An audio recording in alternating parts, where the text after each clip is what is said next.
good afternoon from Clyneshire. Today I have before me an unenviable task. I am not a happy homesteader today, and I really debated whether even to make this video because frankly it's embarrassing. It's a failure. It's something we tried and we made a big mistake, and here I am dealing with the results of it. But we made a decision when we put together this channel that in a sense it would chronicle what we're doing, and I think that others can learn from our mistakes just as much as they can learn from our successes, and therefore I'll make this video today. What's the big deal? What happened, you may ask? Well, it's 67 degrees today.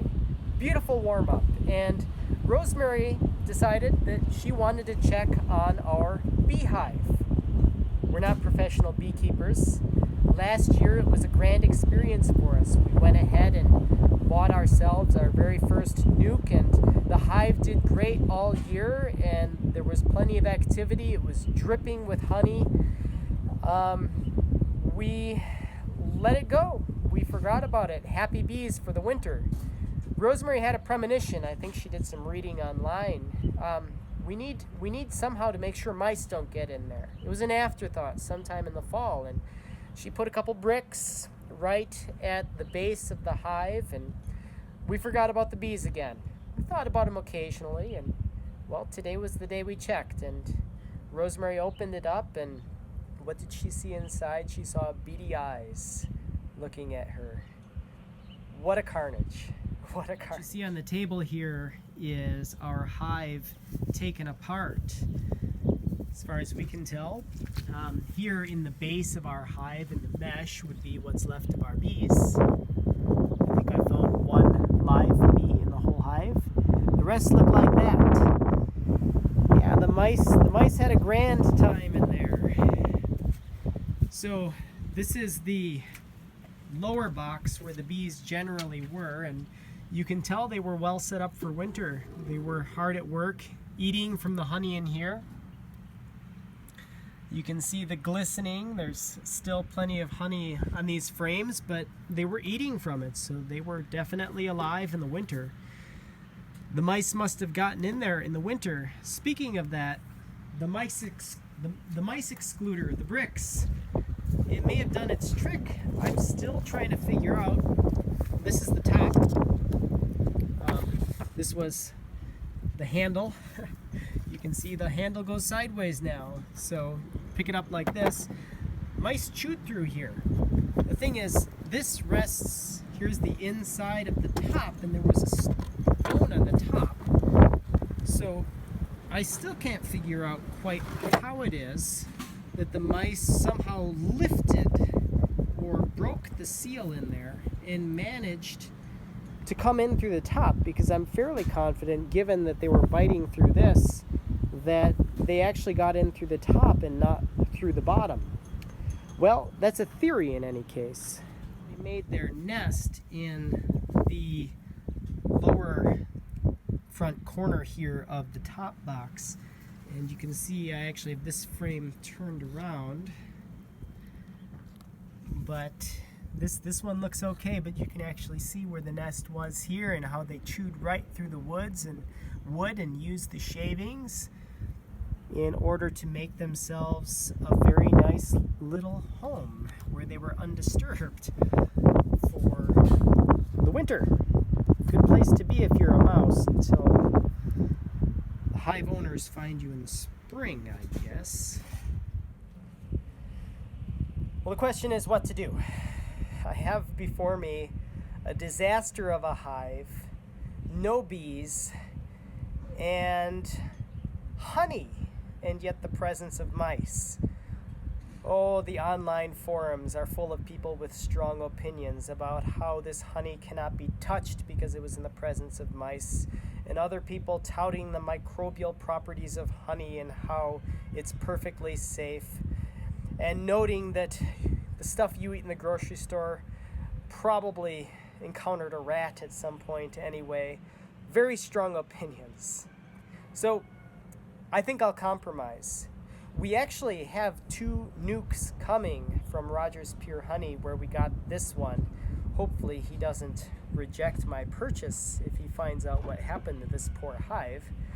And what I read is that some of these more contaminated frames may in fact be great starters for food for the new nukes when they arrive. Basically, they come in cardboard boxes. I'm sure I'll be making a video on it when they come. And you set them in these frames, and ordinarily, because they come in April, when there isn't much for the bees to forage on, you would end up having to put a basin with sugar water in there for the bees to drink from in order to sustain themselves until there's more for them to forage in terms of pollen. Well, what I can do is take some of these frames after cleaning them off as best I can and stick them in instead of the sugar water, and I'll end up with more natural bee food that way anyway, something that's healthier for the bees. So that's what I'm going to do with some of the lower frames that are glistening with honey. They'll be great starters for those bees that are going to come. But I'm actually going to try to harvest along these damaged frames and take some strips out for our own use as well. Maybe some of you who are grossed out will not come over and enjoy our honey. That's okay. More for me, I guess. As I work on this next step, I should make clear from the onset for anybody just happening upon this on YouTube that I am not an expert. I have never harvested from a hive before, and therefore this is more just a chronicle of my figuring it out than it is a how-to video. That'll come in a few years once we're a little more experienced with bees. But I did a little reading myself, and I think what I'm trying to do is cut strips of honeycomb off of this frame, put it in the bowl where I'm going to crush it, and then I'm going to allow it to strain from one jar to another. So I guess you can follow along and be entertained if you want.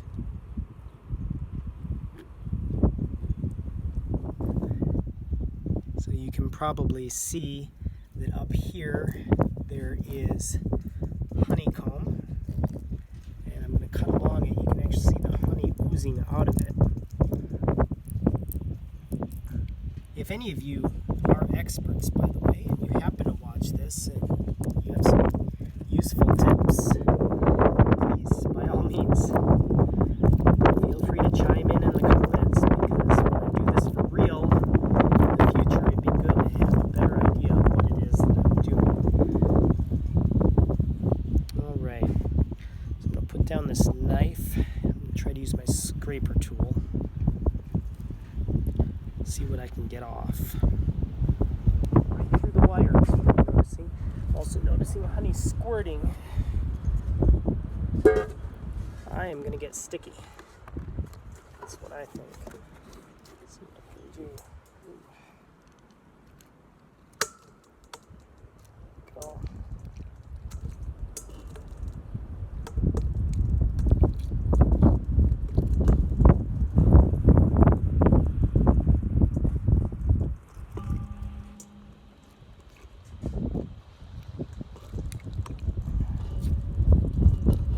Honey in there.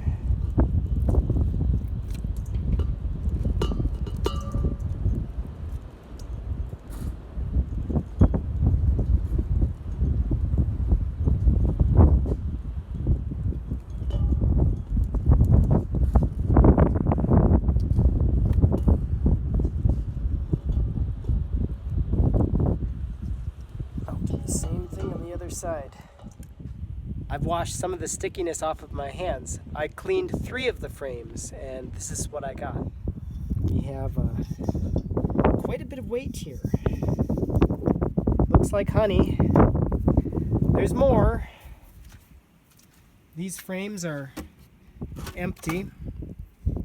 This one has a nice honeycomb on it, but nothing really in it as far as I can tell. And in here, as I said, these ones I'm going to clean off a little bit, and I'm going to store those safely, I hope, for our nukes, which are coming next month.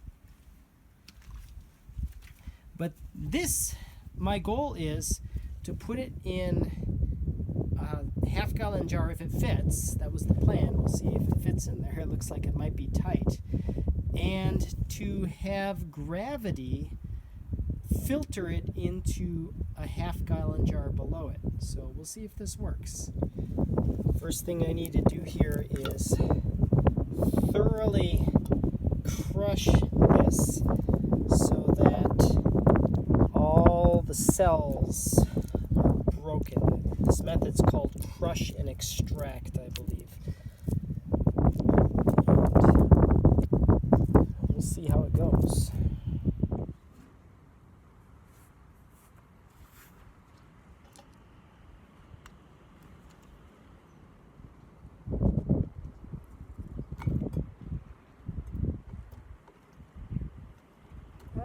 Try not to lose any.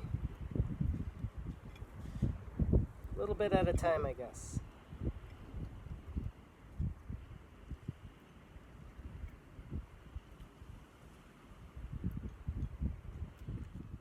Alright, so I have my jar of crushed honeycomb here. It's amazing, it actually worked out pretty nicely, about half a gallon exactly. And my goal is to have it drain through this filter into this jar. And for that to happen, I have this idea that I'm going to use duct tape, which is the homesteader's best friend, in order to build something of an hourglass. We'll see how that works.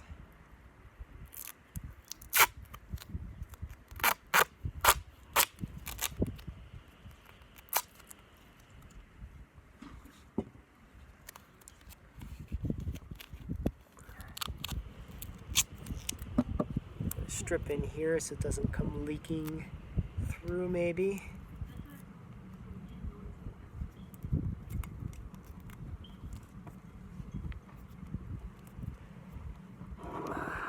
One more on this side over here.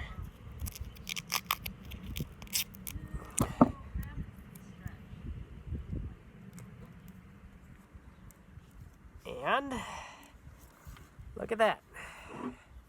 An hourglass. Seems fairly secure. Let me turn it over.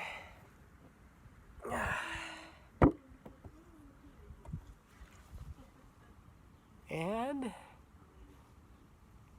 think we have some drippage. I think the honey needs to be warm, so the sunshine today should help. It may take a while, but I think you can see the honey dripping through there. There's the task that was before me for the honey for human consumption, for those who dare to eat it. Be forewarned. Now I have to clean up this mess of a hive and save the frames that are going to feed our bees. Fun. You know, sometimes experience is a good teacher.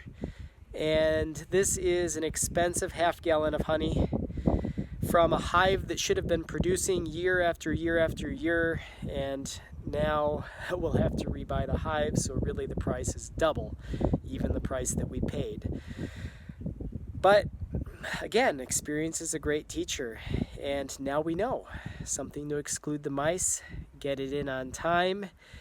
And if you watched this YouTube video while you were still thinking about getting bees, perhaps this was another way to learn, one that is less expensive than it was for us. Well, this is Franz Klein. I think I'm going to sign off for today. Subscribe, follow along. We're having plenty of adventures around here.